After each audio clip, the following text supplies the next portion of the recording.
couple of checks here.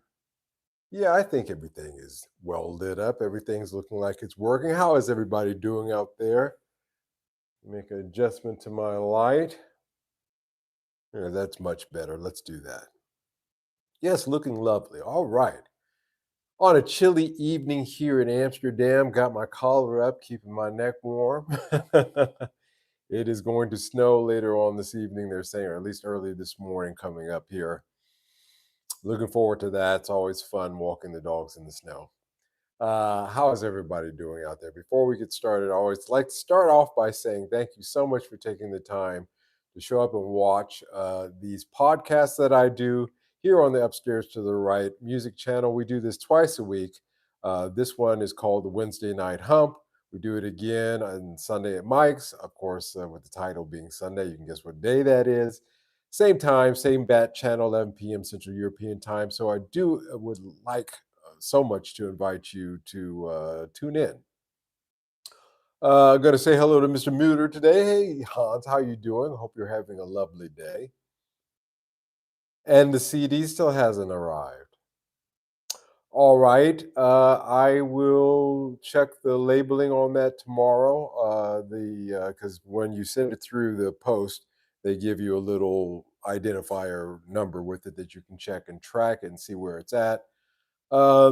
That's actually not a problem. If it doesn't show up after long enough, what I'll do is I'll send a replacement. That's not a problem. I can do that, and we'll send it. This time we'll send it. Make sure we'll send it the best way that we can. It's a little tricky to sending things to the States right now, but I'm sure it's going to show up. But we'll get to a replacement on that again, because like I said, I'm dying to hear the critique of somebody out there who's heard this CD through a CD player. I don't care if it's in a 74 Pinto. I want to hear how it sounds. So that's a bit of a bummer, but things are slow with the postage. I do have to say that I've sent stuff out and it has astounded me, especially between here and Japan, how long it takes for stuff to get there. And the States probably no different. But do let me know either through email or here on the live stream, Michael. And if it gets to be too bad, we'll send a replacement on that. And that's the beauty of it, guys, when you do business with somebody like this that you know and you reach out to them directly, you can get a direct result. So, encourage you to go to my Bandcamp page and take a look at that. And if you're interested in listening to some of my music, it's available for free. So do so, please. Hi, Nihongo wa karemasu. Nishant Mirota. Yes, I do. I speak a bit of Japanese, I've been told. Read a little bit. Actually, it's kind of an addiction. I mostly watch Japanese TV shows on YouTube these days, guys. I'd be honest with Japanese travel shows and Japanese food shows. Those are the things that I primarily really watch in terms of TV. Other than lately, I've been watching Stranger Things because I heard so much about it. I'm actually glad that I did. I started season 5 just now recently. So yeah, exciting stuff. Kit Kats, welcome. Hey, how you doing, sir? Fender Talk. Leo nailed it when he made his Strat. Tellers are cool and all that, but a Strat is iconic, classy, and timeless. Yeah, I have my Strat here. I was going to use this while we wait for more people to show up here in the live stream. Here is my Strat, my 2003 Squire SE. And as you can see, I had a Squire a sticker or label that I put on temporarily on the headstock. But in the end, I decided just to get rid of it. I just didn't see the need for it. And I think that might be because, I mean, look at the figuring. You can see the figuring of that headstock even here. Well, actually, this is a pretty good camera. And the figuring, of course, that's on the neck as well. It's a very, very nice neck. And I said, hey, what the hell? I don't care. I don't need to know what it is, just as long as it sounds great. And that's an interesting topic because the majority of people out there, according to a recent forum poll, seem to feel that if you re-neck your Strat, whether you get a Warmoth neck or you go through a Chinese factory, whatever, however you get your neck, the question comes up: is it okay to, in this example, put a Squire decal on the replacement neck? I had to replace this neck. This one came without a neck actually, and I wanted a 22 fret slab rosewood board neck, and I finally found one that worked out. But the majority of people don't have a problem with that. For me, I don't care either way. Actually, I came to the conclusion actually that I like the way the guitar looks without any decal on it at all. I mean, I still have the Squire badge, of course, that it came with. So there's no questioning that it's anything other than a Squire. But I just like it blank myself, and I was amazed to find it out that actually that puts me somewhat in the majority out there in terms of opinion on that. So we are going to start off with that question with you guys. What you think about that? Would you leave it blank? Would you, if it was you, or would you put a Fender or a Squire logo there? What would you guys do? Stranger Things got off my head. Uh, I don't understand it. Well, to tell you the truth, and I'm gonna try to Nishant, I have to tell you the truth that it's all polytheistic storytelling. And even in Stranger Things, you're looking at a lot of old ancient mythological stories being retold in a modern setting. So, that's basically where that comes from. What's up, Red? How you doing, sir? Good to have you here. Michael says, I bought another used Mexican Fender Strat today. Nice, nice. The Mexican Strat. See, um, one of the cool things about these SEs, as I pointed out before, is it's a full thickness body on it.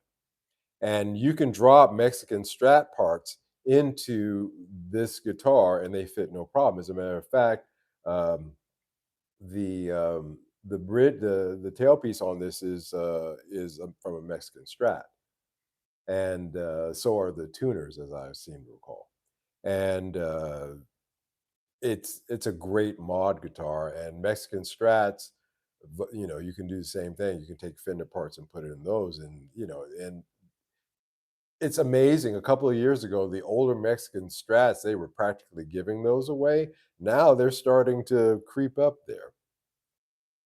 What's the difference between an American and Mexican Strat nowadays? About 50 miles. Yeah, that's true because the parts and the painting and the work is flying back and forth between the border there. I mean, I do believe it is somewhere around the 50-mile range. So that's not actually being facetious. That's the truth. Mr. Two Hats in the house. How you doing, Maddie? Good to have you here. Ben in the house. Hey, how you doing? Um, I have a Mexican Hendrix Strat, um, three China Strats, and a Harley Benton and a Squire. Alabama, an Alabama man. Alabama man. You guys know that one? South Park. Never mind. Um, you can't go wrong with these. Certainly, if you find the right one and you do what I did. I mean, I truly modified this exactly to my taste. But it's an interesting thing that people feel that it's interesting to me that the majority of people don't have a problem with putting a sticker on that. I'm still a little bit, you know, on the edge of that. I tried it out and I just decided that I liked it blank. So anyway, in that thought, can anyone think of any other industry that puts a high status on USA made products? Maybe cars, maybe some American cars, maybe, or is that even true anymore? So tonight's title is "When Fender Lost Control of Fender." So obviously, we're going to talk about Fenders tonight, and I've been trying to tie in all of these different ways that um, a pattern develops in your consumer life, whether you're a musician buying gear or if you're a golfer buying golf clubs. Believe me, I'm sure there's equivalent patterns over there. The Fender story is actually an early modern example of a pattern we've been watching repeat over and over again right now across the music industry, actually. And the pattern, again, looks like this: an ecosystem opens, culture grows within that ecosystem, control of that ecosystem slips away from the builders of it, the company panics, in this case, Fender, and users pay the price. And once you see that pattern again, you really can't unsee it because once you understanding a lot of what's happening right now really will suddenly make a lot of sense to you. And the reason I opened up talking about the sticker or the decal on the headstock, so I want to take you through a little history of that. There's actually a history when it comes to replacement parts on fenders and the decal. In the early days, actually, Fender was not a brand in the way that we think of it today. As a matter of fact, they were a struggling small little company that was trying to find its place, its niche in the market. And if you refinished your Strat or your Telecaster, for example, and you needed a decal, all you had to do was to write to Fender and they would send you a decal in the mail. There's no lawyers involved,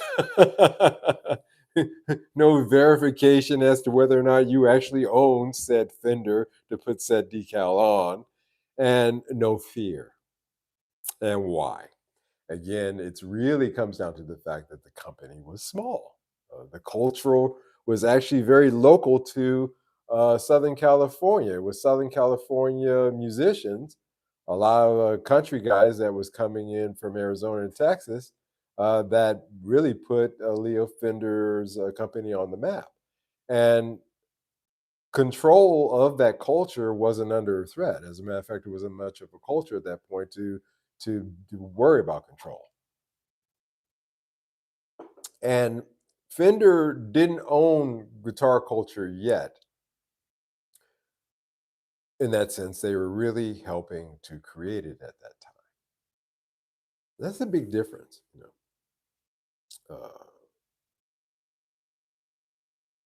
It amazes me that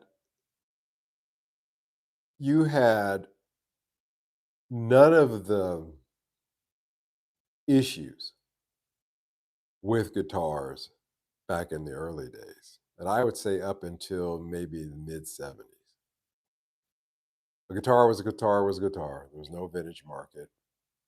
If you wanted to, write to the company and have something done, generally they would do it. They would do it. No fuss, no muss. They took custom orders.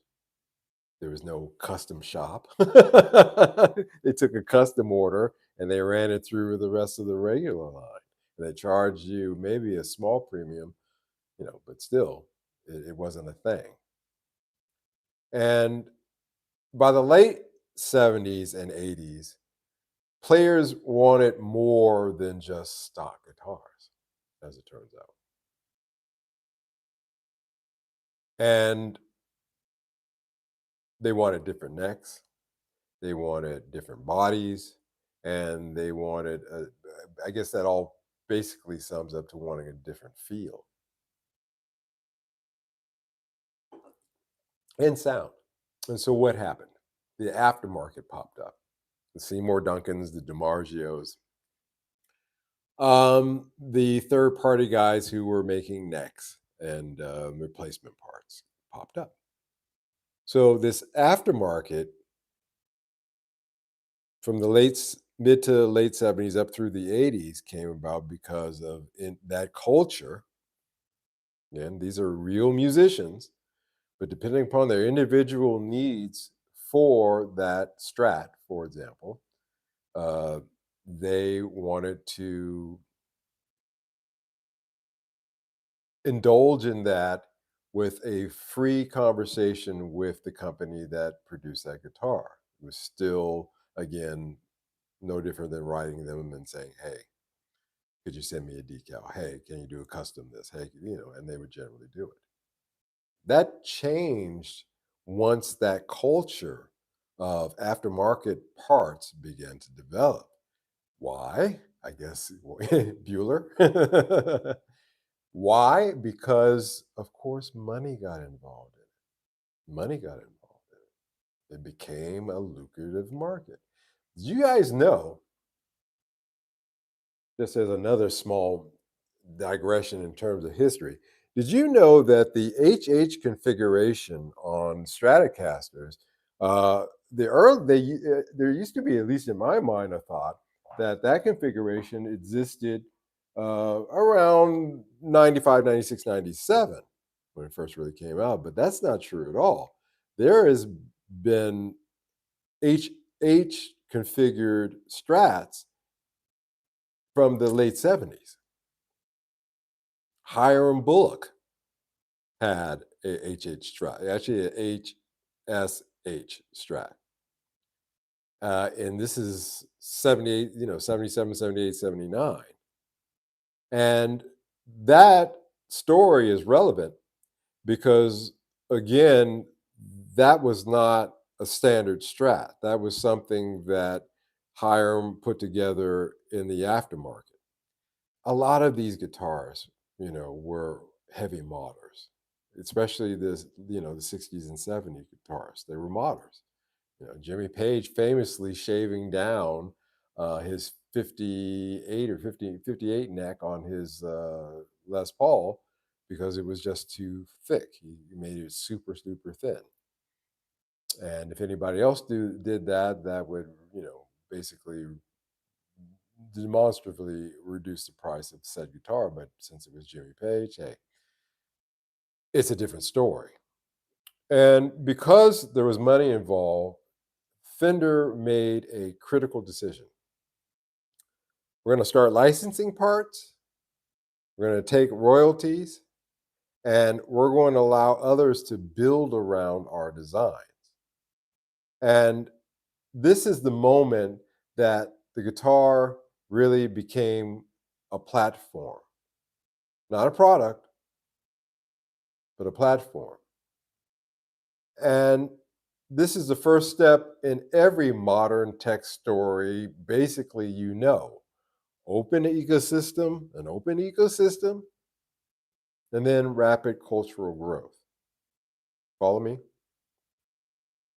And so this Fender ecosystem starts to develop, and everyone benefits during this period, this early period. Players benefited, the builders benefited, Fender itself benefited because, you know, they were more than willing to license out their designs so that you could make those kind of changes. And so the modding culture actually started in the late 70s. And the issue here, and I'm not criticizing that first step with Fender going into the licensing. Just to understand, well, I don't want to give away my story here, but things don't always work out the way you think they are. And this culture began to grow beyond control. You had Japanese making parts and copies. You had the Chinese, the Koreans, you know, the outer Mongolians even gave it a shot at once. Anybody ever see that Mongolian-made jazz master? And so that's the culture. That's the sweet spot. That's the time when, really a lot of the designs that Fender now puts out as their special models, that's when these were really developed. And they weren't developed in-house by Fender. They were developed by musicians that had the freedom in order to make those modifications to their instruments to suit their individual needs. Um, One of the things that switched me over to the Strats from Les Pauls and Telecasters was um the fact that with a Strat I could tinker with it. Can't tinker with the neck on a Les Paul. You just can't. You either in love with the neck on that guitar and you're stuck with it, or you're not. And that's just the fact of the matter. Whereas with a Strat, if you don't like the neck, you can go out hunting to find the perfect neck for it, right? Suddenly, one day, well, let me check the chat here. Let me catch up here in the chat real quick, see what's going on. Somebody was a bad boy and got deleted there. When did the Mongols rule China? Yeah, Bill and Ted. Yeah. um, then the internet shows up, and counterfeits begin to explode. The Alibabas and places of like that nature, um, the Chipsons and things of that nature. And decals, by the way, are everywhere. And that's no lie. You can get on Temu Fender or Squire, you know, backplates for your Strat, and of not so bad quality. But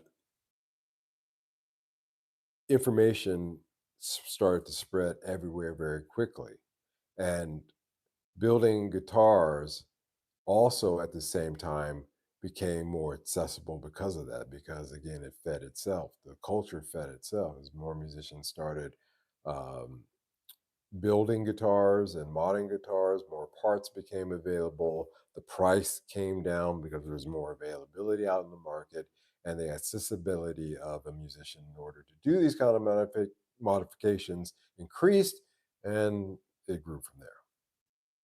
And then Fender realized something.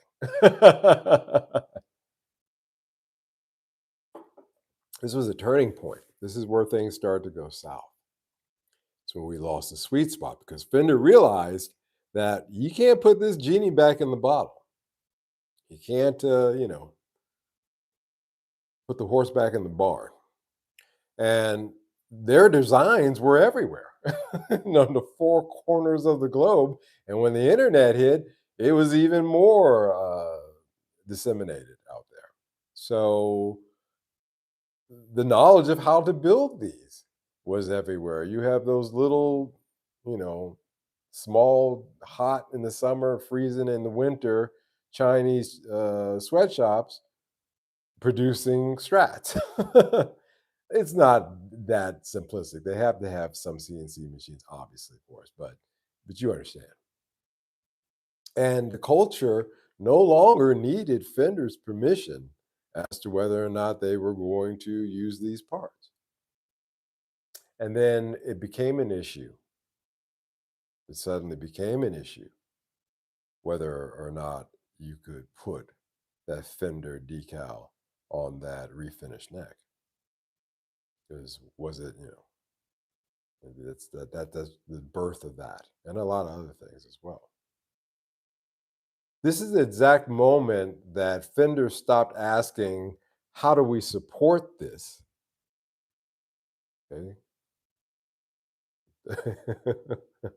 I'm talking to you, the company that shall not be named, Waves, and starts asking, "How can we contain this?"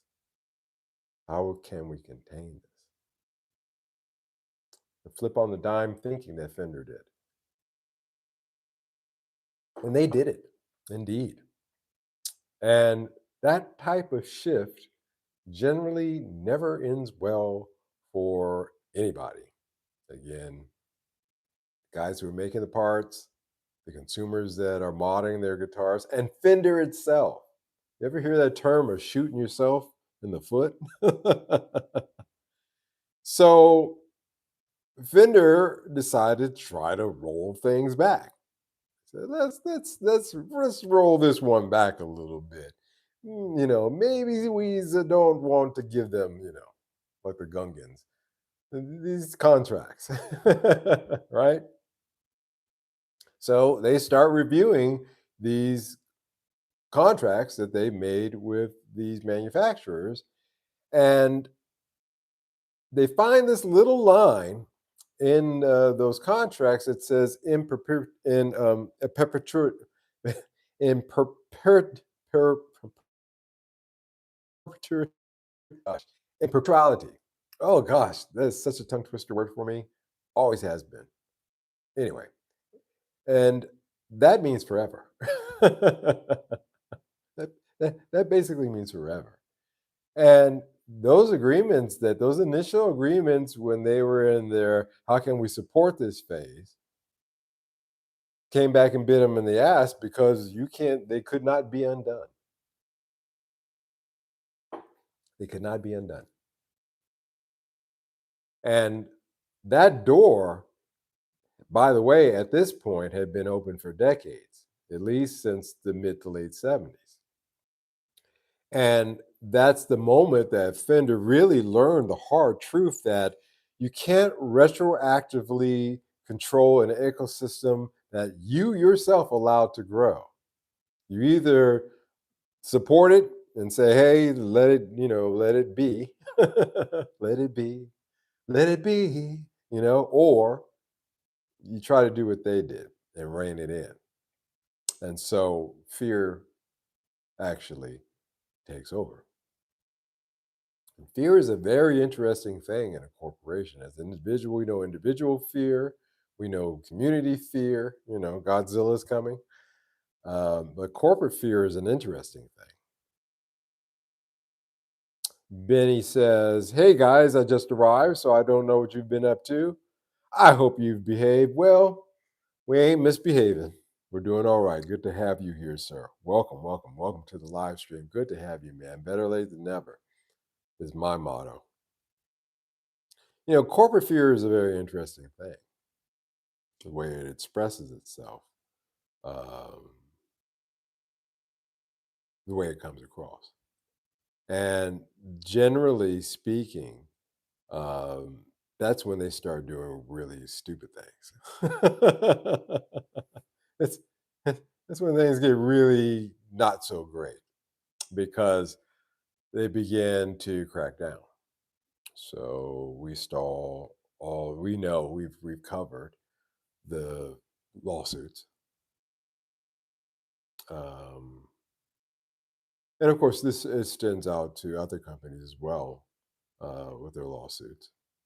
Uh, Takedowns, uh, that famous, you know,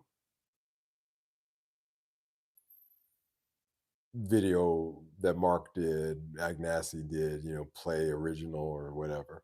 That was from fear. We see them going through eBay and purging any accounts that they feel that are selling counterfeit replacement parts. Even they got to the point where they were suing instruction books uh, publishers. With that, these publishers legally had the right to do these materials, but still Fender decided to go after them. And like I said, they're not the only company. Gibson, as we know, even up till now, is doing the same thing. It's corporate fear. Corporate fear. If they had won, honestly speaking, if they had won, they could have shut down half of the industry. or at least put it under their thumb in a way that, trust me, was not in the spirit of the 70s when it was all good. But the courts said no. It's too late. It's public domain at this point, and with prejudice. And that's the moment that Fender really lost, control altogether. That's when Fender lost Fender, because uh, with prejudice basically means don't bring this back in front of me again as a judge because I'm not going to see it. We won't entertain it. And they lost not legally just, but culturally as well. Culturally as well. Because we lost a lot of respect um, for Fender over some of the things that it was doing against the culture itself had built up. Let me catch up here in the chat. Looks like people are getting bumped here. I don't know what that person said, but it's bad enough. I'm so glad you're here moderating, Maddie. Everybody, just give Maddie a thumbs up for being a great mod tonight. Um, so there's that. This matters, actually, because this Fender story is why I don't believe companies can wind back the clock. Uh, you know, and yet they try to. And I've been talking about this pattern for the last few live streams with these companies and the things that they do. It's the same pattern repeating. It's just with different tools, basically. With streaming platforms, again, there's open access, there's explosive growth, there's a culture that centralizes around it. Um, Artists begin to lose leverage. I saw an amazing story. Let me see if I can pull that up. Damn it, I'll do it live. Um, you know, I was reading a Dutch article uh, today about the publishing industry, and I couldn't believe it. Well, not scratch that. I believed it, but it blew my mind that people are beginning to understand stories like this. Here it is. So, Dutch streaming platform pays author only 8.5 cents per audiobook listen. Actually, in this case, 8.5 cents euro. Dutch poet and author Limke Marsman received just $200 for her audiobook after it streamed for more than a half a million minutes on the platform. Streaming services, she said, pay by the minute, and the return is extremely low. She said that after covering all production costs, which includes editor, renting a studio, hiring a voice actor. Those are expenses. And the publisher, who gets the other part of the deal, half of the publishing on that, they only got $200 as well. Okay. This book, by the way, won the 2025 Best Audiobook Award over here. And all the money that they put into producing this work, they got $200. The publisher got 200 and the author got 200. That's not enough to pay for, the lunch for the staff of people who worked on it. Okay? Especially here in Europe right now. And I bring that story up. We got here. Why am I not getting my full? Uh-oh, somebody's been bad again. Let me guess, an Obama joke. It generally is. Maybe if I refresh here, Then I can see the chat. For some reason, I can't see the chat. Yeah. No, not the what was that? Sorry, not 8.5 cents per minute. What did it say? Um, it said that the platform pays author only 8.5 cents per audiobook listen. Per listen. Somebody who listened through the entire audiobook, they pay her 8.5 cents. You know. And so if you break that down into minutes, I don't know how many minutes her audiobook is, but you begin to understand that it's fractions of a penny.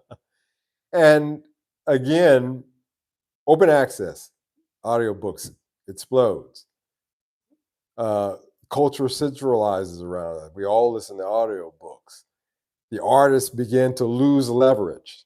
That's where this story that I just read comes into this. And platforms begin to panic about sustainability in the case of of geez, I mean, Spotify. We just talked about that. They're starting to worry because their people are quitting, and it's just not enough to feed the monkey, so to speak. If you don't have a continuous growth cycle going with that, DAWs were no different. I'm not going to let that one go. I tied that in a few weeks ago. We talked about that. You buy once, they told me at Waves, subscribe forever. And they locked in sessions where people were using and depending upon those those plugins. And they also had proprietary formats to them as well. And then they changed the model, and users were trapped inside this ecosystem. And it was again because of growth. Then we're not growing enough. Let's panic. We're not controlling this system enough, and a lot of leakage as well. You get wave stuff, on the black market. So again, that control went away, and they began to panic. And in the case of waves, in order to solve that, they said, no, we're going to put everything behind a paywall. We're going to blah blah blah blah blah, and the rest is history. Ownership disappears. Access replaces control. You understand that distinction? And the terms always change mid game. They always change mid game. Always. Fender, hey guys, want to build parts for our guitars? Awesome. We're going to make some contracts with you that says you can do this for as long as you want. And in the middle of that deal, they said, you know what, we're going to change the terms of this. They lost in court, but still, same pattern. And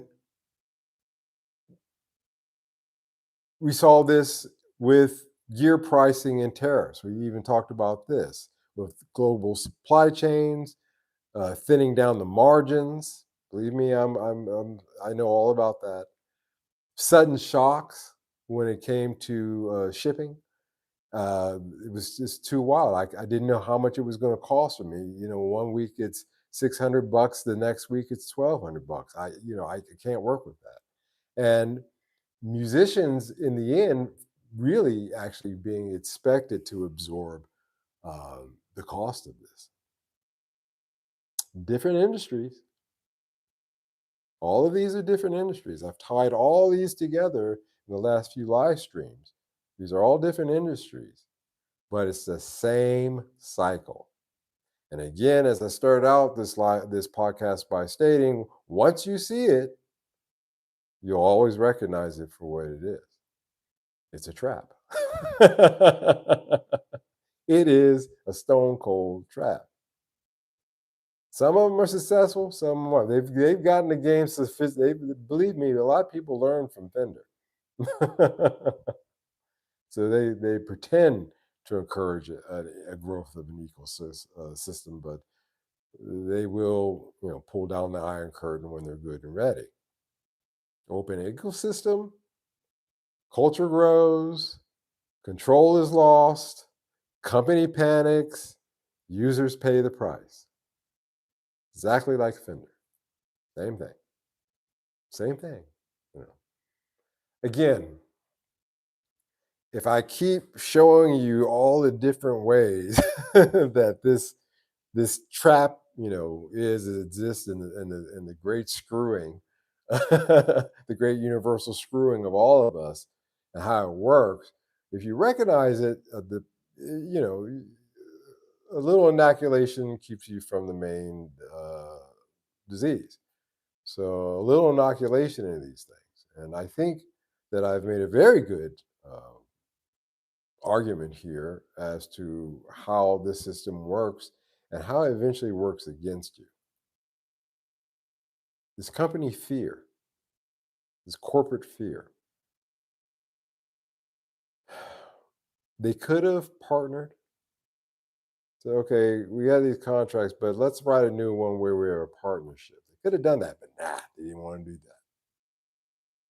They could have certified builds. They do that with warm off necks, for example. Those are, licensed, I guess. Um, but they're still not exactly the same as Fender necks because they don't share their standards.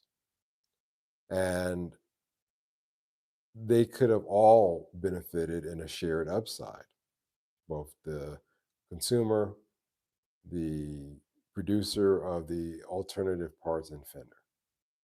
Instead, again, they chose fear. Uh, trying to lock things in, trying to restrict access.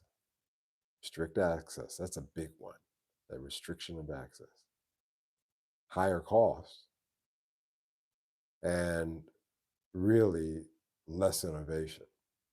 As I pointed out, it was not Fender who came up with this HH configuration. HH configuration came about from musicians in the 1970s, in that you know late mid to late 1970 period, that had needs like I did, and a lot of these guys made these modifications themselves. Um, Trust me, I've seen examples of them. and but or they could go to Fender, and Fender was more than willing to work with them on some of those designs. Um, but these innovations came about because of the culture, is what I'm trying to say. Later, Fender tried to profit from them by putting them out as, their HH, double fat. That's what they call when you have two. They used to call them. They used to call it Big Apple Strats because the New York musicians would put a humbucker in the neck position on their Strats, so they were called Big Apple Strats. And then again, Hiram Bullock and cats like that started going for the HH configuration, and they call that a double fat Strat. So it was people call these super Strats, but that's incorrect. When you have an HH configuration, it's a double fat Strat. And that double fat strat concept did not originate in the design rooms of CBS Fender. It came about again from innovations of individual musicians. And you have that innovation because of that culture, and that culture exists because, again, the company benefits from that. Hey, this works out great. Let's mass market this, as opposed to you can't do that anymore, it's illegal, but we're going to make our own, and if you want it, buy it from us. That's a different thing. We see that fear in software and streaming platforms and pricing and access. And this is not an industry that's breaking, by the way. This is an industry that's tightening. Again, the great funneling. that I always refer to. So here's really, you know, where we're at. The business setup of streaming is the death of audio. Yeah, it really was because you had diamond tipped needles for your record player. You had the finest German engineered turntables. You had really, really high end speakers. And you had recordings that had, that especially on the record format, had a fatter, wider bandwidth to them. And then streaming came along and a lot of these songs got compressed. Uh, you lost a lot of dynamics, a lot of dynamics. Um, there is a big difference between listening to the White Album in its album format on a good stereo system, and then listening to that same album on the same system, but a streaming version of it. You will hear the difference in the dynamics, some things that are lost. And so I agree with that, Benny. I agree with that. You know, you don't win by trying to own a culture. You don't. You win by participating in it. You know, we've won. I won. I've been part of this culture, and this culture said, "Hey, this is what you really want. You want this, and you want to do that. And by the way, take a look at this. This part. Take a look at this configuration, and these are the different ways that you can do it." And that was all information that was shared from the culture within the culture by participants in that said culture. And Fender survived not because of the control of everything, because they didn't control everything. They survived because their guitar had already escaped. And it was something that was a thing, not just because of the people who played it, but because of the guitarists who gravitated to it, because of the culture around it. And once something like that escapes, you can never, fearmonger, scare, I'll sue you, I'll litigate you back again into the bottle. You can't do that. Once the genie's out, it's out. And that's true for guitars, it's true for music, and it's true for whatever's coming next. But these guys never learn. It's this tightening. It's this tightening. And this tightening is not a good thing at all. No doubt about the White Album. Absolutely, guys. Yeah, the physical album version of that. If you can get a copy of that and play it on a good, not even a good, doesn't even have to be good, decent, phonograph, then it's something. It sounds different. And that's the other thing. I remember how music used to sound. Music does not sound the way that it used to sound back in the day. If you don't believe me, listen to, on speaking of Stranger Things, one of the things that show became famous for is featuring 80s songs. That became a thing again. And I know those songs, of course, obviously, from my high school and college days in the 80s very well. And they do not sound the way that they used to sound. I can't, I should, as a producer, be able to explain to you in words what I mean exactly. But I just think the best thing that I can say is that streaming lacks some of the artifacts that you would find in those recordings. And that's the truth. You know, all of these different ways of introducing a concept, building a community. I'm sorry, my cat's eating. A culture around that concept, and that culture growing beyond your control, and then suddenly trying to control it is an age old story. And it affects us as consumers in so many different avenues, so many different ways, so many different aspects of our lives that it is staggering. Again, if you recognize it and you see it, then you can say to yourself, "Well, I either want to participate in this mess or not." But be aware of what it is. You know, they got streaming was supposed to take the place of cable and make it much cheaper. Oh, you can do streaming with us. We'll give you all this great content for $5.99 a month. It's not $5.99 a month anymore. And and by the way, you've got to have, three or four different streaming platforms if you want to watch your different favorite shows because they're not all on the same platform. Started out on one platform, but then the corporate fear set in. And Disney said, "Hey, what are we doing giving our stuff to Netflix away like this? We need to rethink this." And it became the mess that it is. And it was not a good thing for the consumer. What are you doing, Ellie? Go down. There's a time and a place, and this is neither. So there's that. And that's just the fact of it. So many examples. So many examples, guys. It's crazy. And again, the story about this audio book where this woman, I mean, that is not a cheap thing to produce. And for them to only make the publisher and the author to only make $400.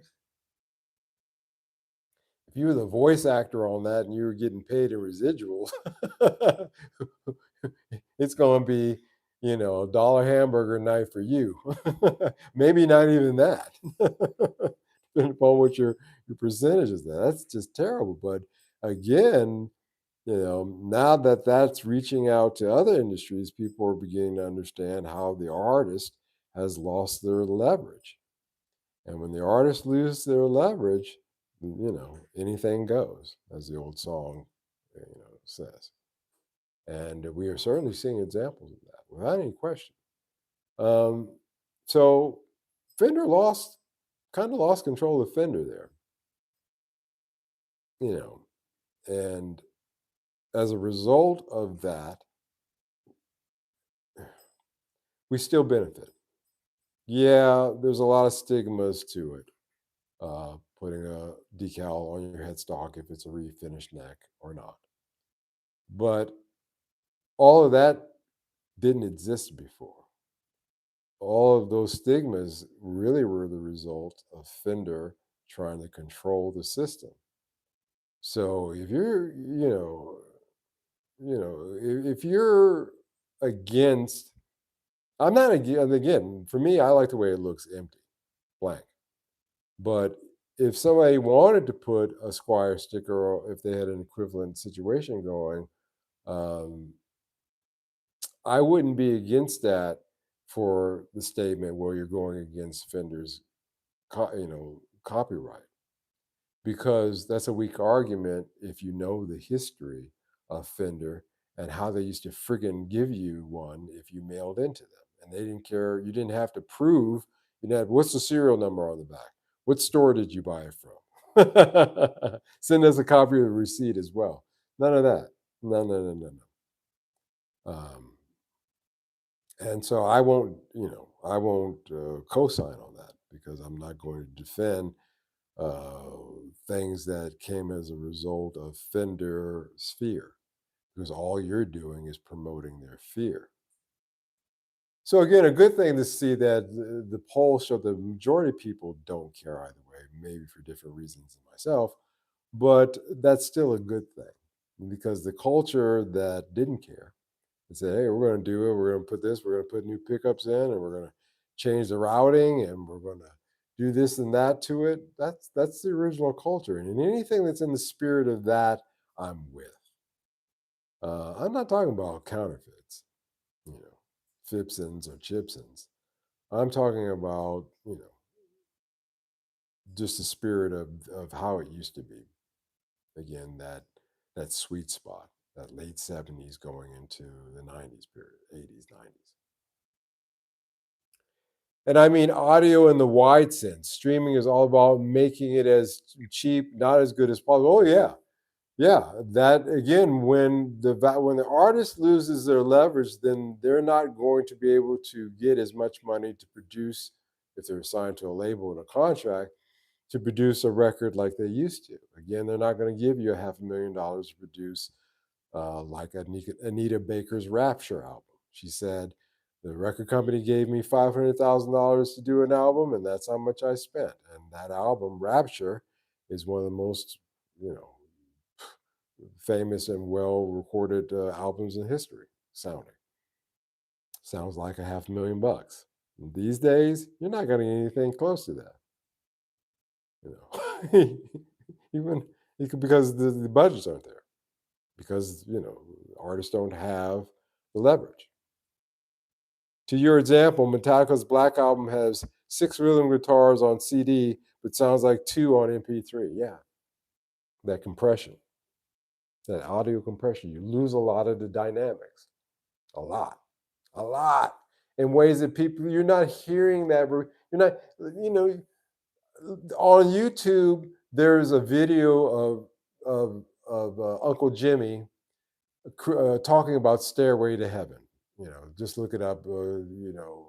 Jimmy Page talks Stairway to Heaven, and he actually plays the album version on a phonograph, and you're hearing the audio through, and it sounds different. It has that sound that I'm talking. There's even second going through the output of that phonograph into the camera microphone, it still has more dynamics than the so-called YouTube version of it. Original recording. It's you can hear that. So that's a good example. If you want to know what I'm talking about, look at that video, and you'll see what I mean. The way it sounds, there's an airiness to it. It's weird, and a spookiness to that one as well. An eeriness, and it's an eerie one. And so we lose. We lose in so many ways when we get funneled down to these options that aren't really options at all. They're traps.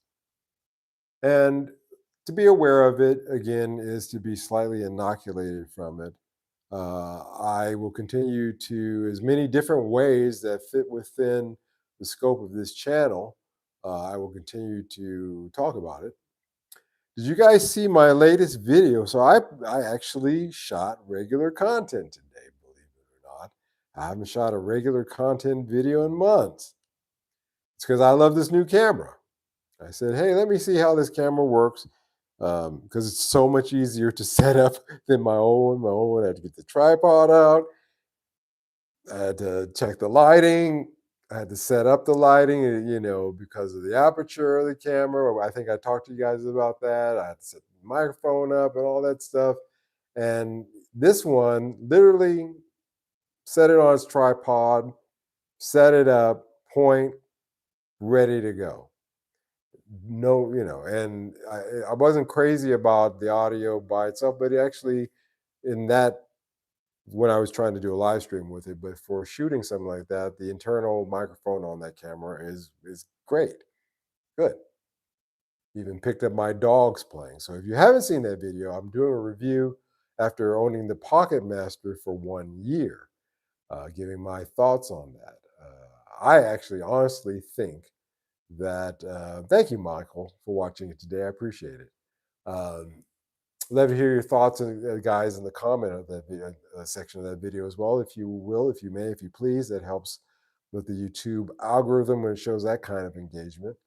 I was just reviewing the Pocket Master. I really do think that that was the best pedal that came out last year for value, for quality. and for the different bases that it covers. It covers a lot of bases. And coupled with analog pedals, it I do again, I'm not a fan of the digital modeling sound um, uh, in the live stage environment. But I think that this is kind of the solution. I think this is where you can meet yourself halfway. Get yourself a good analog preamp pedal and use that. Adjust the cabinets in something like the Pocket Master, and you're really good. And a good capture, and you're really going to be super happy. I saw it too. Ben says, "Good stuff, Mike. You had me looking them up after the video." Yeah, there's a link down below of that video to make it easy for you guys to take a look at it. I don't gush over equipment, as you know, on purpose, so that when I do bring out a piece of equipment and talk about it, I'm not like, "Hey guys, this is the latest deal breaker," or what are they? Deal breaker, not deal breaker. Game changer. This is the latest game changer, guys. You got to have this. If I did that, it's like the boy who cries wolf. If I did that every week, my credibility would be, down the toilet. But I don't do that. So when I rave about something, I'd like, for people to say, hey, maybe I might want to take a look at it. And the Pocket Master, for the money, is a brilliant piece of kit. Really. And for that kind of money, what is it going to hurt you to, invest in it? Scott, I was just about to give you a shout out here for not being here. It's so weird. That was the next thing that I was going to say. Scott's not here tonight, but I hope he's well. I hope you're well, man. Hope you're okay. Good to have you. You seem smiley. At least is what you put in the chat here. Major blizzard today. Yeah, man, we got one headed here tonight for sure. We're going to have a good snowstorm coming here. So hang in there, keep warm. Um, Pocket Master is the Swiss Army knife of gear. I agree. Because you don't have to use all the function. You can again, the functionality is fantastic. All the different ways that you can use that thing. You don't have to use all of it. You can say, "Hey, I don't want any of the effects," or "I just want the effects," or and therefore it saves a lot of real estate on your pedal board. I keep a small pedal board. I don't want the Death Star. I just want a small pedal board, 4 or 5 pedals, and it really helps with the real estate on there because it covers a lot of bases. If I want reverb, if I want chorus, if I want EQ, if I want any of those things, I already got it there. I can put it in in the chain, and I don't have to have an external box. And by the way, the sound of the effects on it are fantastic. I like them. I actually like the spring reverb, which is one of my big tests. If you have a decent spring reverb, then generally everything else seems to be okay. So there's that. And I just think that for the money, it's worth just taking a look at. You can't go wrong. I'm sure we've spent money on, I know I have, on pedals twice the amount that didn't give me half the action, even a quarter of the action. So take a look at that video, guys. Actually, I'm going to start shooting regular content. And I'm thinking about having guest speakers on. There's a gentleman I'd like to reach out to see if I could have him on. So a lot of stuff coming up for this channel, as I said, and I think with the regular content thing, I think I just didn't like having to set up for it. I didn't like, but with this new system that I have now, I can start shooting that pretty quickly, pretty easily, and so we'll do more of that. Anything else? No, that's it. I think glad you showed up, Scott. Um, uh, yeah, that guy's been. We have a troll tonight. He's trying to get through, but I'm sorry. It looks like yeah, Eastern European friend, you're not going to get through the fantastic 1-2 team of Bogfoot and Two Hats. It's just not going to happen. You're not getting through. The only thing I wish they changed on the Pocket Master would have been with the buttons. Tough to switch with my toe. You know what? There's actually a third party that you can find it probably on AliExpress that 3D printed a switch that you hook onto the front of that, and you can actually use it as a regular size, well, a regular pedal size foot switch for those that I thought was pretty neat for super cheap as well. So there's actually an answer for that as well. Beware of the beware of the terrible snowman. Yes, beware of the terrible snowman. You don't know where he shall come. All right, guys. Thank you so much for showing up tonight. I will be back for Sunday at Mike's. Again, take a look at that video. Again, if you guys really want to help me out right now, although mailing seems to be slow on them, please go down and buy one of my CDs. I could use every bit of financial help that I get to keep this channel going right now, especially with the new camera. So if you haven't done it and you can swing it, whether you want to or not, help me out in that way. I appreciate it. Thank you always so much for showing up, guys. I will see you again this Sunday at Mike's. Till then, be good, be safe, and I will talk to you then. Bye bye.